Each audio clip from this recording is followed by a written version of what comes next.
டே 6 Ayyappa vlog. ஏன் நம்ம ஐயப்பாக்கு மட்டும் இவ்வளோ கடுமையான விரதம் இருக்கும்? ஐயப்பா நம்மளை கஷ்டப்படுத்துறாரா இல்லை காப்பாத்துறாரா? கண்டிப்பாக காப்பாத்துறாருன்னு தான் சொல்லணும். முன்ன சனி பகவான் ஐயப்பனோட பக்தனை பார்க்க போகும்போது இடையில இவர் போய் ஏன் என்னோட பக்தனை பார்க்காதீங்க, அவருக்கு கஷ்டத்தை கொடுக்காதீங்க அப்படின்னு சொல்லிட்டு கேட்குறாரு.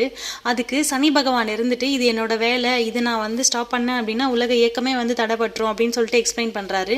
அதை புரிஞ்சுக்கிட்ட ஐயப்பன், நீங்கள் 7 ஆண்டு அவங்கள பார்த்து கொடுக்குற தண்டனையை என் பக்தர்கள் ஒரு மண்டலத்தில் அந்த தண்டனை எல்லாத்தையுமே அனுபவிச்சு முடிச்சிருவாங்க, அதுக்கப்புறமும் நீங்கள் அவங்கள கஷ்டப்படுத்தக்கூடாது அப்படின்னு சொல்லிட்டு கேட்டுக்கிறாரு. அந்த தண்டனை என்னென்னலாம் அப்படின்னு எவ்வளவு சொகுசா பஞ்சு மெத்தையில தூங்குனவங்களா இருந்தாலும் அந்த 48 நாள் முழுசுமே கட்டான் தரையில தான் தூங்கணும், செருப்பு இல்லாம தான் நடக்கணும், 2 வேளையும் பச்சை தண்ணியில குளிக்கணும், ஒரு வேளை மட்டுமே சாப்பிடணும், சனி பகவானுக்கு பிடிச்ச அந்த கருப்பு நிற உடையதான் அணியணும், கோபத்தை அடக்கி யார் மனசையும் புண்படுத்தாம இருக்கணும். இந்த மாதிரி தொடர்ந்து 48 நாட்கள் என்னை நோக்கி கடுமையா விரதம் இருக்கிற என் பக்தர்கள் உன் பார்வையில இருந்து விடுபடணும்.